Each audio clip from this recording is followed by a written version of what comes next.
online that your audio might be audible if it's on. You might want to mute. Cool. Okay, I think it's recording now, so I'm just going to leave the chat on because Marta's not monitoring the chat today. So it's just me. So if you send a message on the chat, I will desperately try and answer you, but it might take a while. But do send me questions. If you've got any questions, filter them through and I'll try and answer them as we go. Like I said in the email, this is my mastermind subject. So the late Roman Republic is my period of constant fascination. I'm literally just putting together my World Book Day poster where we're supposed to talk about a book that's made an immense amount of difference to us, and narrowing it down to one was impossible. I settled on Caesar's commentaries on the Gallic Wars because when I was 11, I read this in year 7 in English, I promise. And it's the reason I'm sitting here now, because it was the first time I had a kind of book hangover. You know, when you get to the end of a book and you think, I miss the author's voice. And bizarrely, that was the first time it had happened. So yeah, Caesar grabbed me.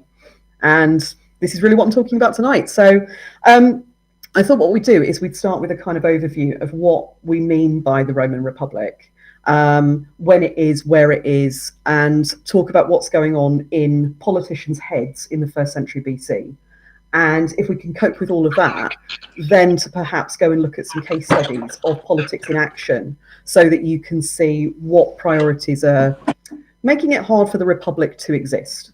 And if we get chance, we'll go up to when it turns into what we call the Empire with the first Emperor Augustus. But stop me and shout if you've got any questions, anybody. Okay, so Res Publica, back to the Latin, sorry.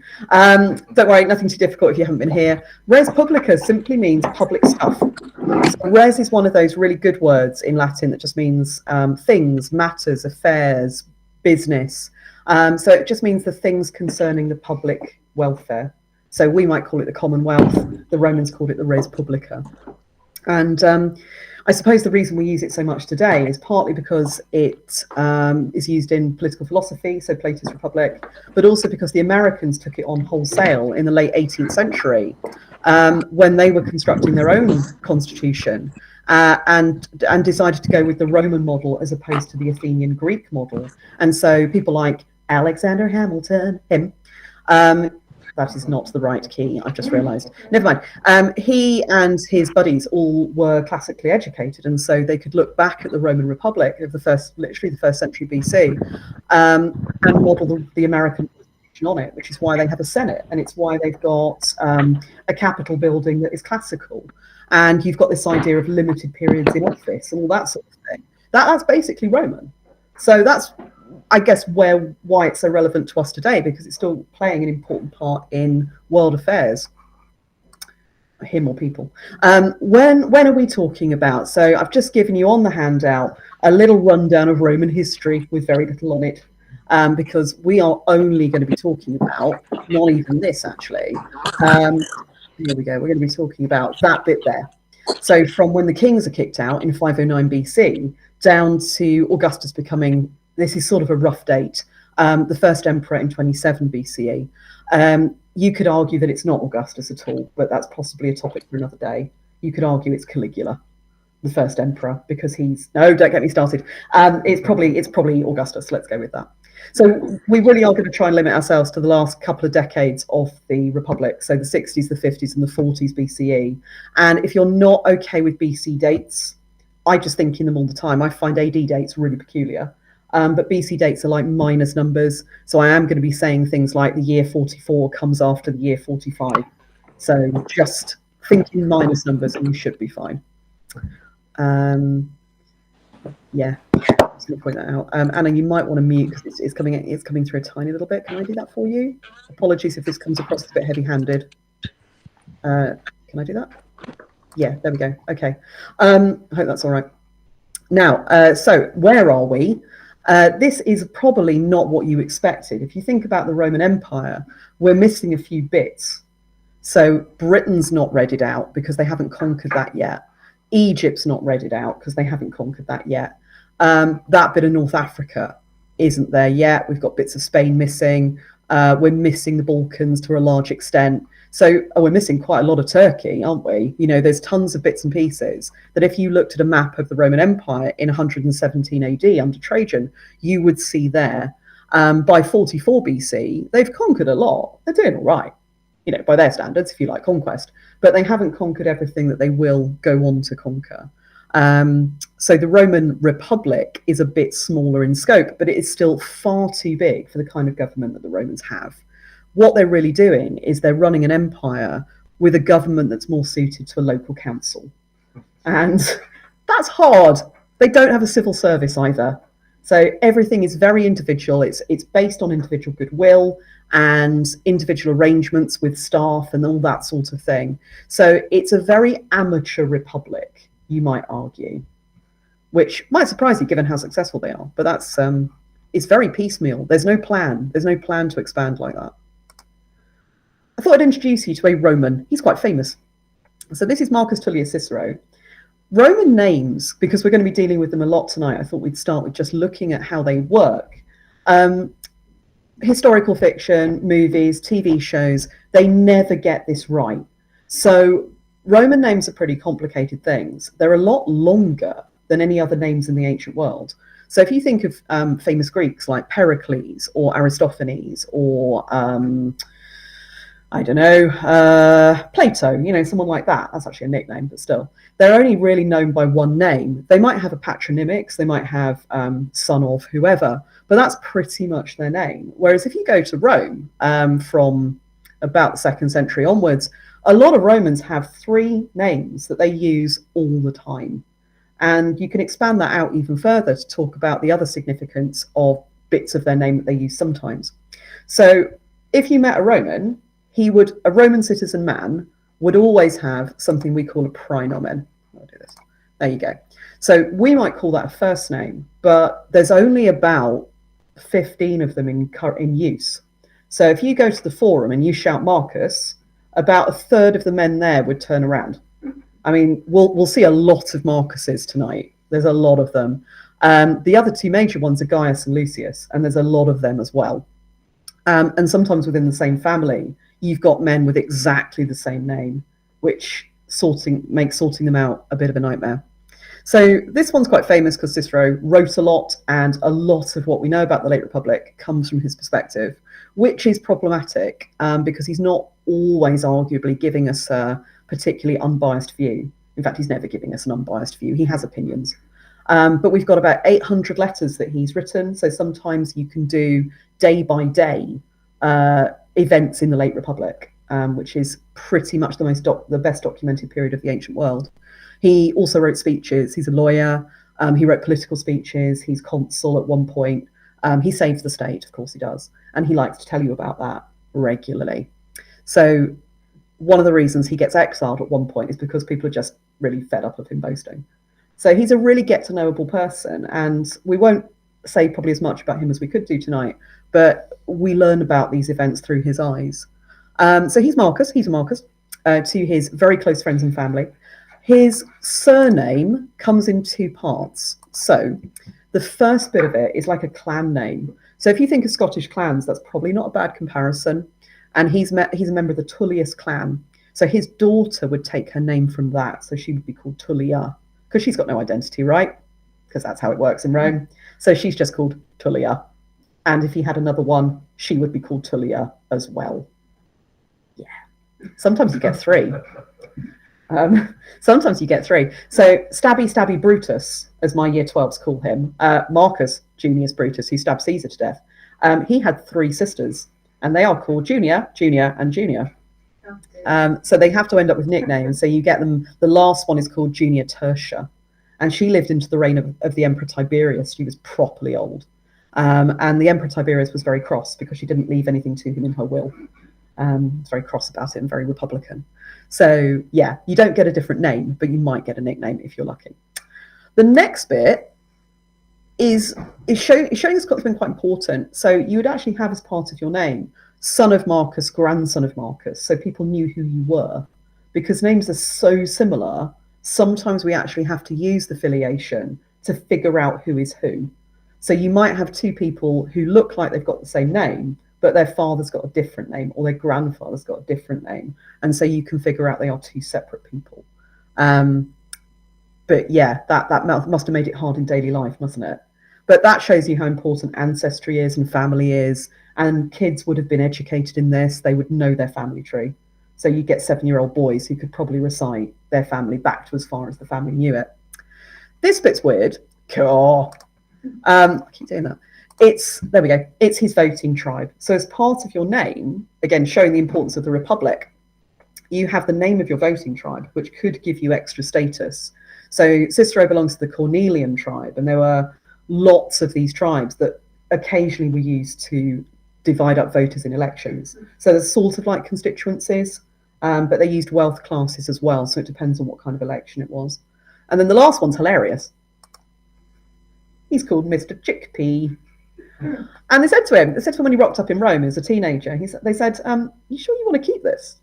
No respect for names in ancient Rome. Are you sure you don't want to change this to something else? And he said, they said, no one's ever heard of this. And they went, well, he said, I shall make it well known, and no one shall joke anymore. And he was kind of right, so we'll let him off. We reckon it's because of his nose, or his family's nose. If you kind of poke the end of your nose, it feels a bit like a chickpea for some people. It's got a little dip in it. So it's either because his family were chickpea farmers at one point, which sounds a bit bizarre, or because of maybe one of them had a very prominent nose. Romans are really rude with nicknames. Whole families end up being called things like Fat, Crassus, or Hairy Caesar. That's literally what Caesar means, So chickpea isn't the worst of them. There's one branch of Stabby Brutus's family who are called Ahala, which actually means armpit. And there is a story behind that, but it's probably not true. So Brutus just means stupid. The whole family's called stupid. Great. So I think, if anybody out there hates their surname, the Romans had it worse. So yeah, this is how someone would introduce themselves, probably in the first instance. We're not absolutely sure how you would address someone politely. There's a bit of disagreement about this, partly because Cicero's weird and he uses strange forms of address, but probably Marcus Cicero is how pretty much everybody would address him. So the Tullius bit would get parked unless it was very formal.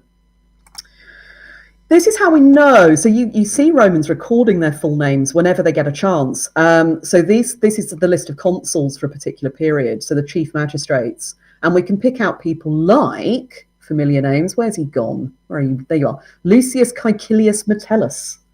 And all the kids say, hold on, in the Cambridge Latin course, there's a Caecilius and a Metella.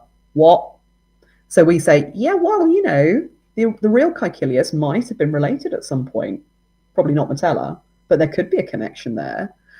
They put it on buildings as well. This is Augustus's best bud, Marcus Agrippa. And he built the Pantheon, which has got the hole in the roof that if you've been to Rome, you might have seen. And on the front of the building, the Emperor Hadrian redid it, but he left the original naming on it, which is really sweet. So it says, Marcus Agrippa, son of Lucius, consul for the third time, made this. And that tells us actually that this Marcus Agrippa probably wasn't the oldest son, because if his father was called Lucius, he probably had an older brother who was Lucius Jr. And so you would always pretty much go senior junior in generations. It's not completely universal, but it's really, really common. There we go. So talking of family and ancestry, we've got a few examples just to show you the kind of evidence that's available, really. We've got this chap on the left. We don't know who he is, but he's carrying ancestor busts. And the sort of palm trunk here indicates that this guy was probably a successful general of some kind, because that indicates victories. Don't know who that is, but he's celebrating his family history in a really meaningful long-term way, as well as his own. And then coins are good as well. If you like Republican coins, there are quite a lot of them. So back in 54 BC, 10 years before Stabby Brutus became Stabby Brutus, he minted a coin that had his tyrannicide ancestors on it. So on the front, we've got the original Brutus, the founder of the Republic, who kicked out the last king. And on the back, we have Gaius Servilius Ahala, armpit guy, who also assassinated a wannabe tyrant. So Brutus was really proud of his ancestry, and it was totally fine to, if you were in charge of moneying that year and you were minting the coins, you could put on them whatever you wanted. So it's not like today where you've got standard designs. You could go, yeah, sure, I'll put my ancestors on this coin. Ta-da!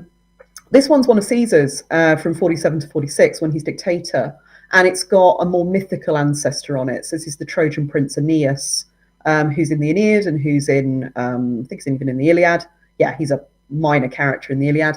And he's carrying his father Anchises, and Caesar claimed descent from Aeneas and then from the goddess Venus before him. So again, he's celebrating his ancestry because he can. So that's a really important part of the Roman psyche in this period. Outdoing your ancestors was a big deal. And I think it does spur a lot of men on to do things they wouldn't have done otherwise. Where are we? Okay. So how does the Republic work? I thought we'd just have a quick look at that. We've got a three-part system. There's a Senate of rich noblemen, essentially. It doesn't look like it does in films and TV, where you've got them in a kind of semicircle. It looks much more like our House of Commons. And you would bring your chair with you.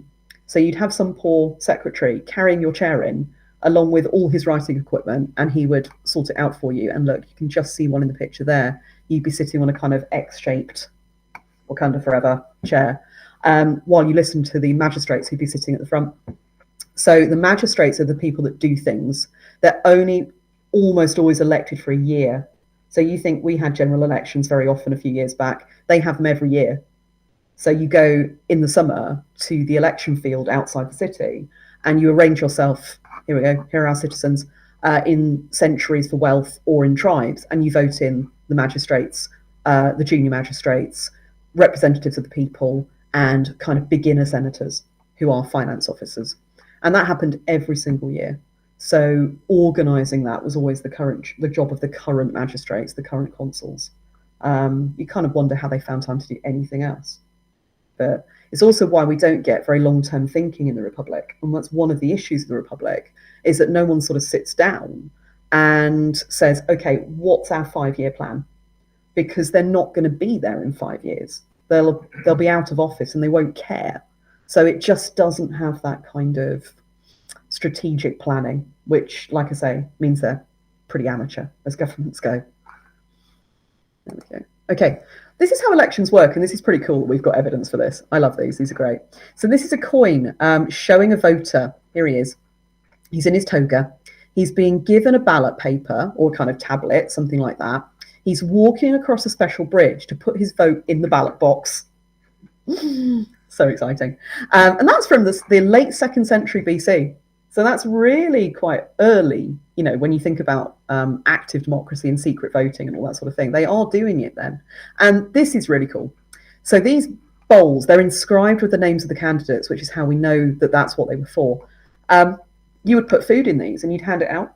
So that's why we've got biscuits this evening, because you're being persuaded to, I don't know, appreciate the presentation or something.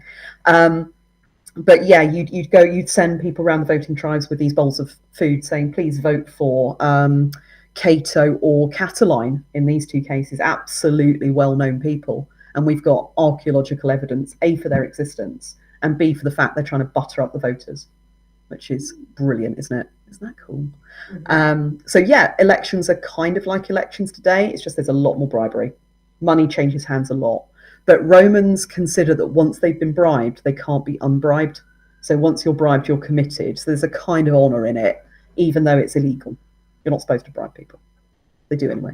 You get the odd prosecution for electoral bribery, but it's not very common. So, okay, essentially, in the Roman Republic, power should be temporary, i.e. about a year, shared between more than one person, and held to account by you can be prosecuted afterwards. So generally, that's the ideal. That's how it's supposed to work. And it sounds great, doesn't it? However, in conflict with that, particularly in the 1st century BC, we've got intense competition for these three things. So prestige, influence, and wealth. And certain careers of certain men really push that to a climax.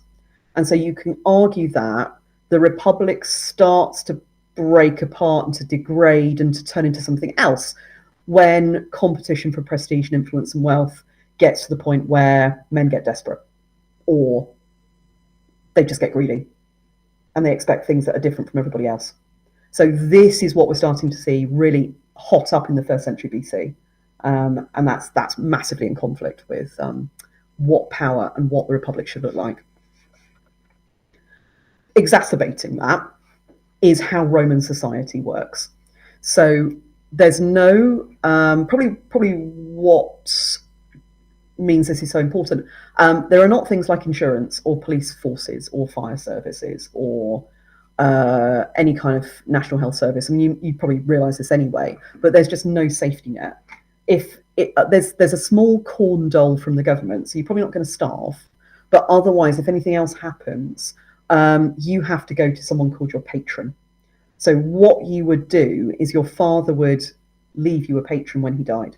So a connection with someone more powerful, someone wealthier than you, and you'd inherit that, you'd pass it on. You yourself would have clients. So there's a kind of reciprocal relationship between those higher up in society and those lower in society. Essentially, the whole of Roman society is the mafia. And that's where the idea comes from. This is what we're looking at. Right at the top of that social pyramid, you've got the rich, and they come in two flavors. The politicians, who are the senators, and the businessmen, who are the equites. So originally these guys were the cavalry of the Roman army, and so they've got this name, like kind of we have knights. You know, you sort of imagine knights in armour. Equites just means cavalrymen, but they keep that as an honorific. They're from the same families. That's why I've put them on an equal footing. Senator sons are equites. You get equites who could be senators and they choose not to be. They obviously wouldn't think of themselves in terms of patrons and clients, because that implies a status difference. What they would say is, we're friends. We're friends. My friend's helping me out. I'm helping out my friend. That's called amicitia.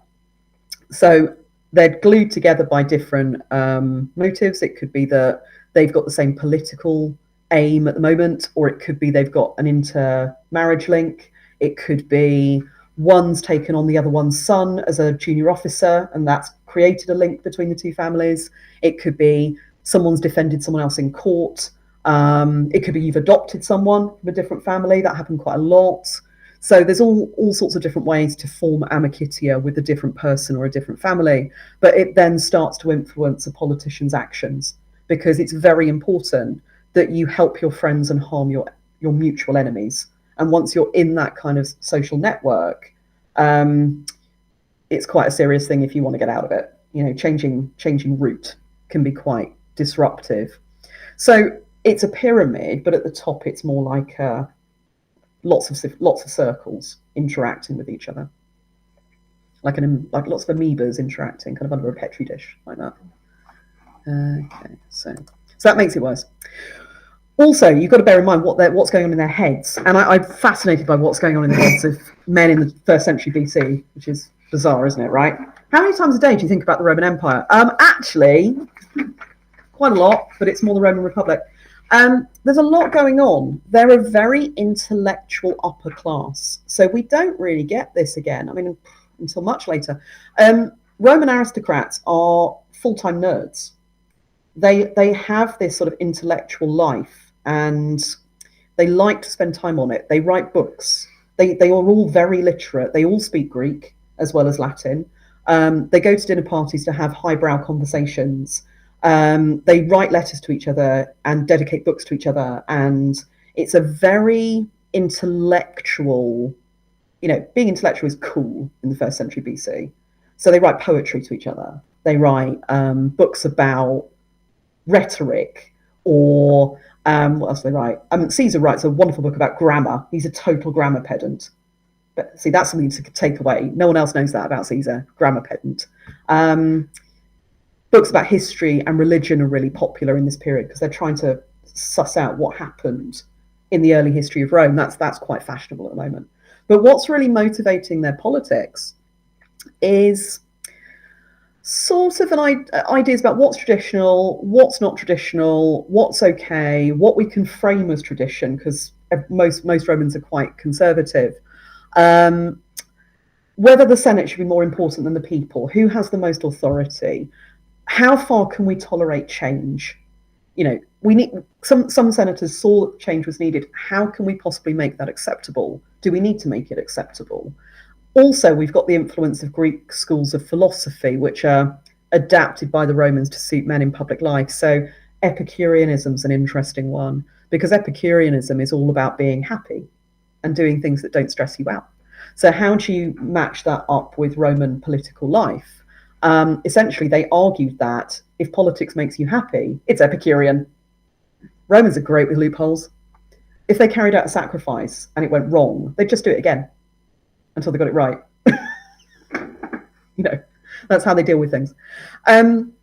So all of this stuff is kind of going on in our Romans' heads, and some are much more idealistic than others. We do get very pragmatic Romans who don't really have ideals. We'll meet one in a minute.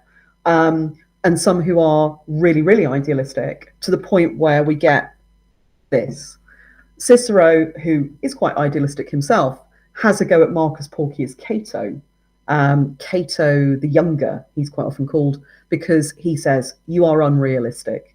You're acting like we live in Plato's Republic, where everybody, is virtuous. We're not.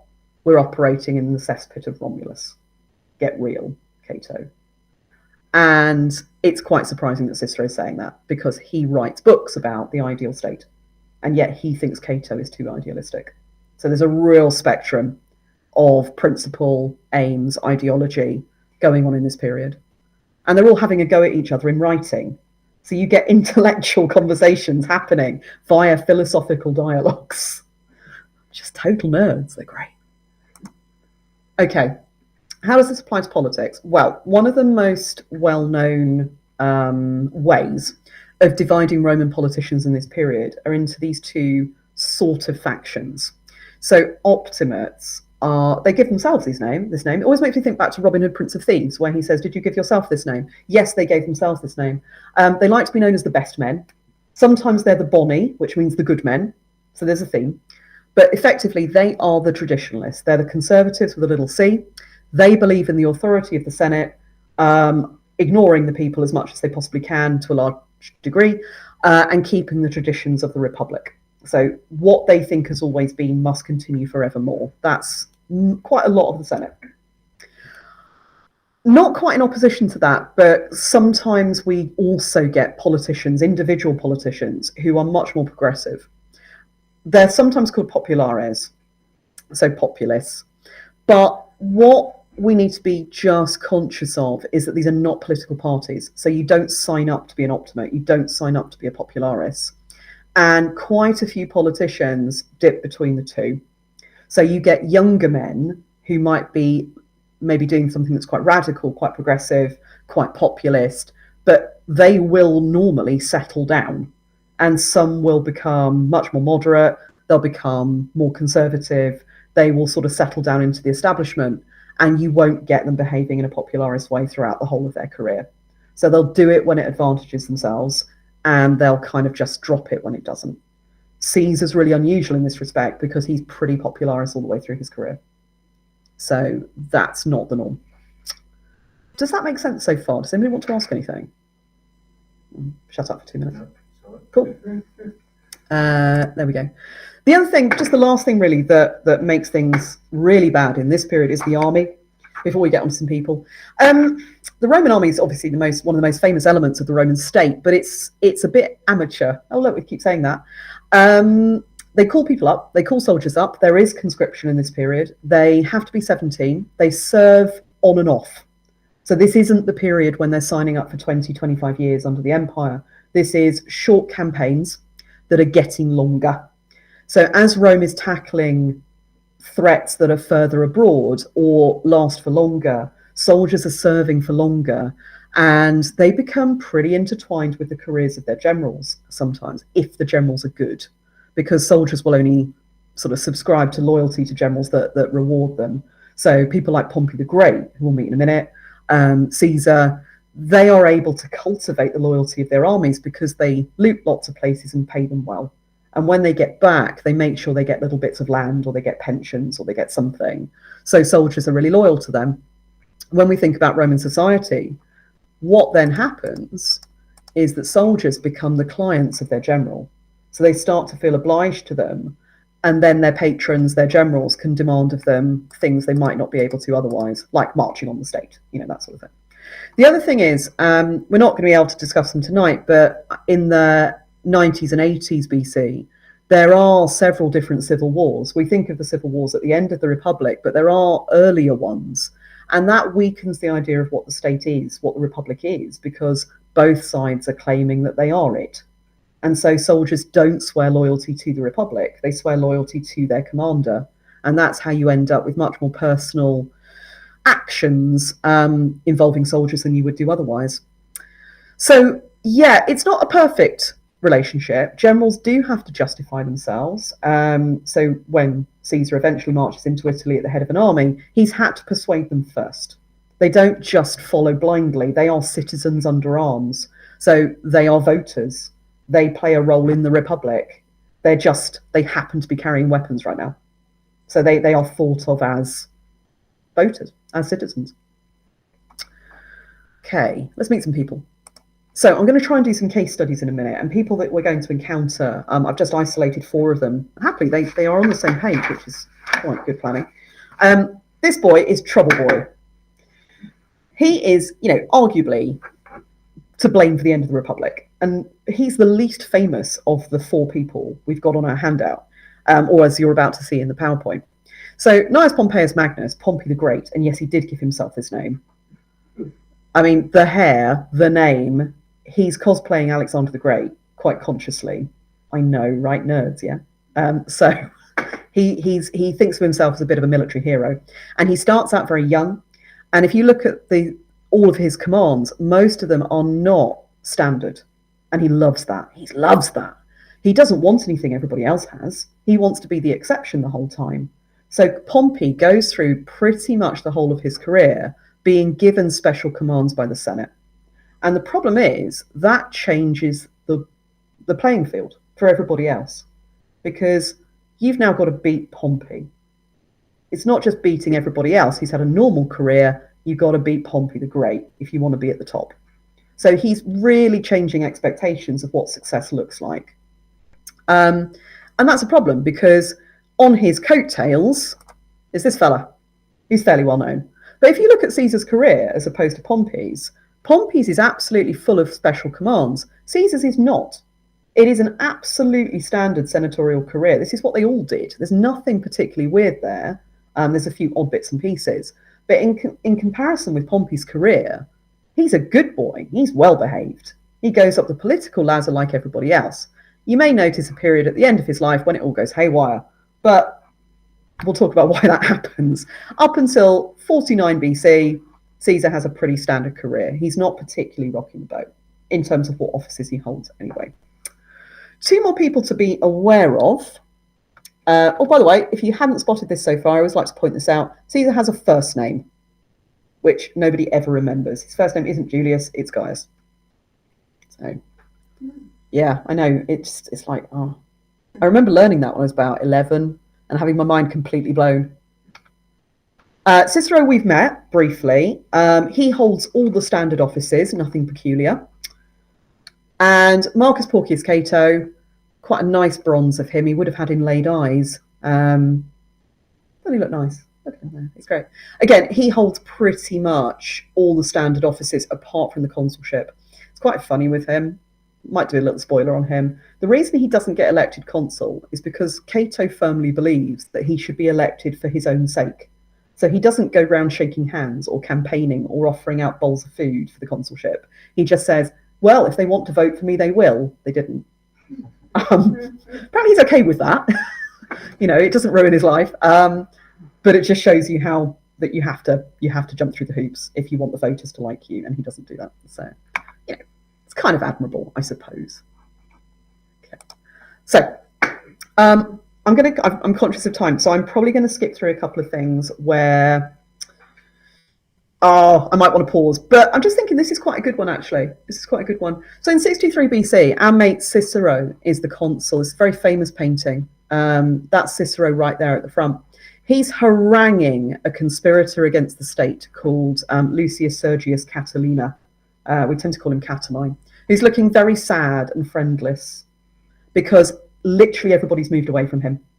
So we have accounts of this, and physically, senators picked up their chairs and moved because they didn't want to be associated with him. So he's been left on his own.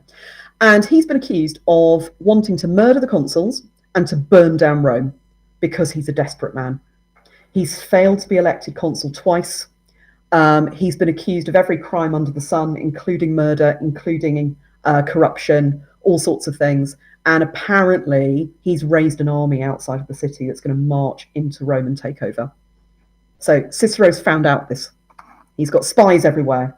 He says this to him. He says, oh, you know, I've got eyes everywhere on you and I know what you're up to. And Catiline seems to think he's able to protest that he's innocent, but at the same time, the minute Cicero's finished this speech, he legs it and goes off to join that army that is quite easily defeated the following year. What's really interesting is what happens to his henchmen, because Cicero has about 5 of his associates arrested. He traps them in a sting operation on a bridge in the middle of the night. It's amazing. But they bring these 5 in front of the Senate, and Cicero says, well, what do I do with them? And there's a really heated debate about this on the Senate floor between those that think they should be executed and those that think they shouldn't be. So the debate starts with Cicero addressing the consul for the next year. That's what you did. If someone had been elected, you'd go to him first. And he's called Decimus Junius Silanus. And he says, I vote for the ultimate penalty. What now? Says everybody else. Okay, fine, that must mean death. Right, fine. Death, thank you. Cicero goes down, everybody else, and they agree with Silanus. Death, death, death. Fine, fine, fine. Okay, no problem. They get to the guy who's going to be the praetor for the following year, who is Caesar. And he says, we mustn't do this. If we do this, we're executing Roman citizens without trial. We're setting a terrible precedent. Now, we might be responsible and good human beings, but people in the future might not be. So we can't set this as a precedent. Decimus Silanus, the first man who spoke, puts his hand up and he says, yeah, that's what I meant. Because Caesar's mentioned imprisonment. He said, right, let's just imprison them and then we'll sort it out once the rebellion is over. So Decimus Silanus backtracks, does a complete U-turn, and he says, sure, that's what I meant. Everybody agrees. Fine, fine, fine, fine, fine, fine, fine, fine, fine, fine, fine, fine, fine, fine, fine. Until you get to Marcus Porcius Cato, this guy, who is a hardcore conservative. He doesn't even wear a tunic because he thinks that that is far too modern. He just wears a toga. Imagine if the wind gets up. He doesn't wear shoes either. Now, Cato's quite a young man. He's younger than Caesar. He's much younger than Cicero. Normally that would matter. It would affect his authority. But Cato's got such a sort of admirable, old-fashioned persona that people look up to him and they see him as what the Republic ought to be. So when he says, we are Romans, death, death, death, that's what we do, the vote changes again. Decimus Silanus puts his hand up. Excuse me, I think you've misunderstood. I meant death. And a heated debate starts because Cato starts to accuse Caesar of wanting mercy for the conspirators because he's involved in the plot. So this all goes back and forth. And then a messenger brings in a note, and it's for Caesar. It's like our kids do in year 8 when they're on foyer duty. They bring notes around, and I always think of it when they do, which is awful, really, considering what the note was. And Cato immediately says, read it out to the class. You know, he says, this must implicate you in the conspiracy. Surely, read it out. Caesar looks at him and says, don't think you want me to do that. Cato says, no, you must read it. Caesar passes the note to Cato, and it is a love note from Cato's sister to Caesar. So no, he didn't want to read it out. So, but more awful than that, it gets more awful than that because the sister is married to Decimus Junius Silanus. Oh no! So horrific scandal. Everybody feeling very sorry for Silanus. The vote doesn't go Caesar's way. The Senate vote for death, and the consul absolutely backs that. He wanted that. He wants to get this done because he wants the glory of having dealt with the conspiracy. He has them taken away. They are taken to the Tullianum, a prison underneath the Capitoline Hill, and strangled, and their bodies thrown in the sewer. And Cicero comes out afterwards onto the rostra, the speaker's platform, in the forum, and he says, Vix errant, they have lived, because you can't say they're dead, it's unlucky, Romans. So, and that's the end of the conspiracy. It shows you how polarized Roman points of view about something like, do we execute people? they haven't even really clearly established that, are in this period. And it really sets up the enmity between Caesar and Cato, which goes on to dominate the next decade.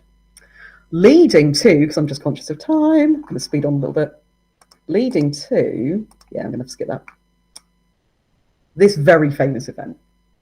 So when are we? 14 years later, skipped massive amounts. By this point, Caesar has conquered Gaul. So Caesar's been consul.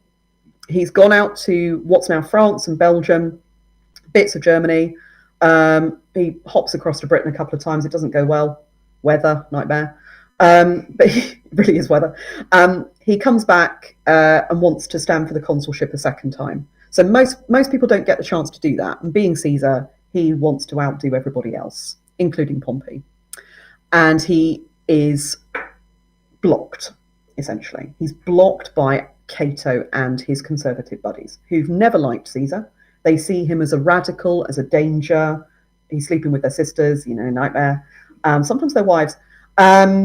So this enmity has really, really developed by this point into an ideological point of view as well. They see him as a threat to the Republic.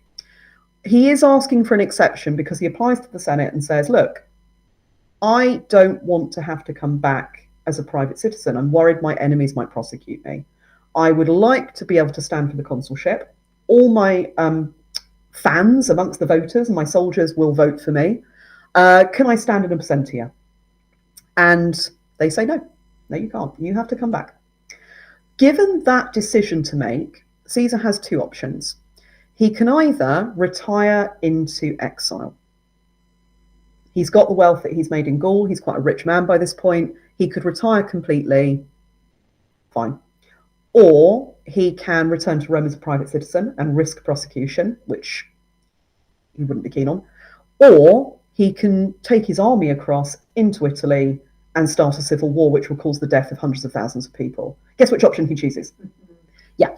So the phrase to cross the Rubicon comes from this precise moment. So the 10th of January or the 11th of January, it's one or the two, in 49 BCE.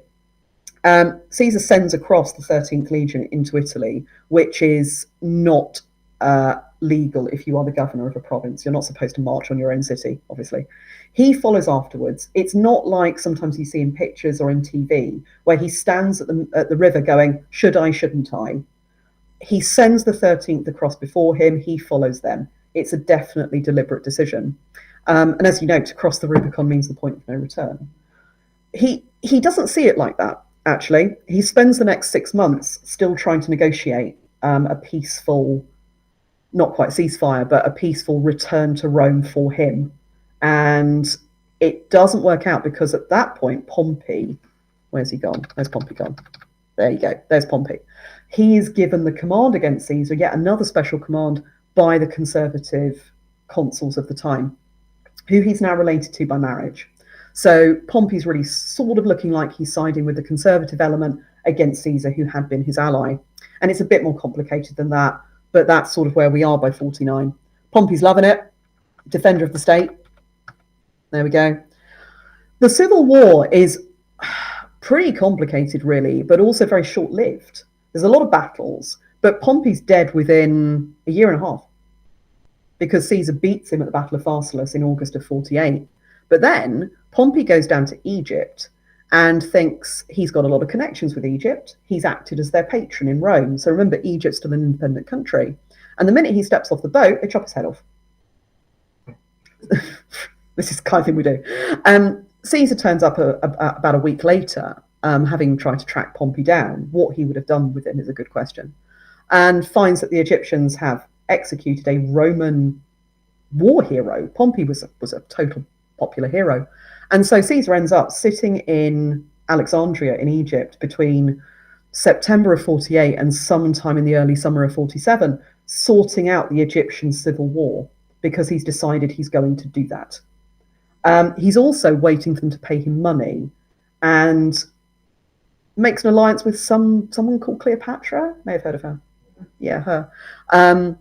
And that alliance lasts for a long time. She ends up being a Roman ally until 30 BC, long after he's dead. But so you can see Egypt is quite an important ally of Rome in this period. And its conquest a few years later on probably does mark the beginning of the empire. Hopefully we'll get to that in a minute. One of the other key events, of course, in the history of the late Republic is the death of Caesar in 44. So that's next week. That's next Friday. There you go. And why is this such an important event? Because we've got Roman armies marching against what you might call the government. Caesar then says he's the government. So you can see why there's a problem. He then becomes the government because Pompey's dead, and he defeats his conservative enemies. So their armies are taken up by him. But then he becomes dictator for life in 44. And really at that point, what are we talking about? Are we talking about a monarchy when someone says, I'm now dictator for life? The Romans did have dictators, but they were supposed to give up their power within 6 months. So they were there to deal with emergencies, and they had them for about, well, the whole of the history of the Republic. But Caesar says, I'm not going anywhere. And it's that really, that kind of permanent threat of dominance over Roman politics that leads to his assassination, because younger men don't want their way barred. They're expecting to be able to climb to the top. And this old dude who's 55, for them, that's ancient. It's a bit ancient. He's going to be in the way for the whole of their lives, potentially. Who knows when he's going to die? So that's one of the main reasons they assassinate him. He's in the way. He's also, towards the end of his life, there's something going on with him. I mean, he's a military commander, he's a politician, but by the time he's running the state, he seems to get grumpier, he gets more arrogant, he seems to just give them material to hate him. He's also planning to go off on another campaign quite soon. So 3 days after this happened, he was supposed to depart for Parthia. So that's Iran, Iraq, it's where the Persians were. And the Romans had always seen them as like the big enemy, the big bad in the east. And they defeated the Romans a few years before this. They defeated Caesar's friend, Marcus Crassus. And Caesar's main motive will probably have been revenge. You know, we need to teach the Parthians a lesson. But also the Parthians are incredibly rich. And so potentially conquering Parthian land is going to be really good for the Roman economy, which is in a bit of a mess. It's also a bit of a, can I outdo Alexander the Great, I think. Pompey's not the only fan of Alexander the Great in the building. Caesar definitely was as well. So there's a lot of different things going on, which is why they have to pick the 15th of March, because in 3 days' time, he's gone. So it puts a deadline on it. This is the last meeting of the Senate before he goes. Very famous events. He sat down, they come up, they pretend to be presenting petitions, and then they draw daggers on him. He fights back with a pen. The pen is not mightier than the sword, sadly, in this particular case. Metal stylus. So he goes for them. And probably doesn't say et tu brute, that's Shakespeare, but he probably says, if he says anything, he probably doesn't, something like Kaisu teknon, which is a curse. It's back at you, my son. That's what that means. You see it in mosaics and things as a curse. So it's not, and you, my child, oh, I shall die. It's right back at you. You know, that's much more Caesar. They call themselves the Liberators. They mint coins with caps of freedom on them and military daggers because they're not assassins. Assassins carried curved daggers. So they're really making the point that they've done this for the right reasons. But the problem is, this heralds chaos. It doesn't bring back what they think of as the Republic. What we get after this is a sequence of dictators, really. They're not calling themselves that, but we get Mark Antony dominating politics, kicking off in another civil war. Then we get a couple of buddies who join him, one of whom is the young Gaius Octavius, who is now called Gaius Julius Caesar Octavianus, because Caesar's adopted him in his will. And it's this young man who really changes the landscape. He's 19. The sixth form, the upper sixth, find this amazing. They say, but we're only a bit younger than him. They were planning what countries they were going to take over last week. They see him as a bit of a hero. It's a bit scary. Not this one, thankfully. So Octavian uses Caesar's money and his own charisma to build an army at 19, and he forces his way into the consulship. Then he buddies up with Mark Antony, who's an established politician, and another guy called Lepidus, who again is an established politician, and they basically rule Rome for the next decade. So really, rather than one dictator, you've now got three. Eventually, of course, like piranha do, they bump each other off. So Lepidus is retired. He's genuinely retired. He's not killed. Antony probably know the story. He ends up in Egypt with Cleopatra. Here she is, looking great. Go Cleo. They're allies. They're on the back and front of coins. That's not the best image of him. No. Yeah, no, he wouldn't like that. She looks great. He just, no. And then by the time Octavian defeats them in August of 30 BCE, he's really the power in the West. And so once he's beaten Mark Antony, and Antony kills himself because he thinks Cleopatra's killed herself, and it's all very Romeo and Juliet, they take over Egypt, sorting out the Roman economy. Everybody in Rome thinks Octavian is the bee's knees. He's fixed the economy. He's beaten the evil Cleopatra, witch queen of the East. He's done a bit of conquering. He sees his adopted son. You know, the light shines out of every orifice for him. He's amazing. And so what happens in 27 BC is that he's renamed Augustus by the Senate, and we enter the Principate, where it's a pretend republic. He talks about the republic. Augustus talks about being the first man amongst many, but he's not going anywhere. And the emperors never do. So where is that Rubicon? Where is that point of no return for the republic? It's very difficult to know, but it's probably the conquest of Egypt, where Octavian becomes unrivaled. No one can challenge him after this, effectively. A couple of people try, but not very well. So this is probably the point of the end. He's still calling it the Republic, bear in mind. You know, he does that. They do that for a while. They call it the Res Publica forever. But it's not a republic really anymore. And it took until the historian Tacitus, writing a lot later, about 100 years later, and Tacitus says these pathetic senators let him do it. They were cowards, and they let the republic die, and now we live under the emperors, and we're an oppressed mass. And he gets very cross about it, which shows that later people did understand this. And I might have made it to the end. I think. Did anyone have any questions? I mean, literally, I can answer anything on the late Republic, Caesar particularly. So if there's anything you've ever wanted to know, we've got 5 minutes. Fire it at me. Anyone at home?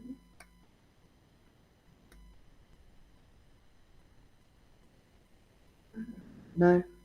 Otherwise, I'll have to tell you lots of interesting Caesar facts until you die.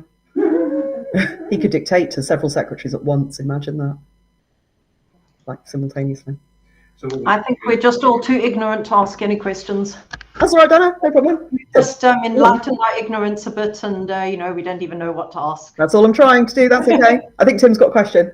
So during Augustus' period, was that when he expanded the Roman Empire? To some extent. Augustus isn't a massive expansionist, actually.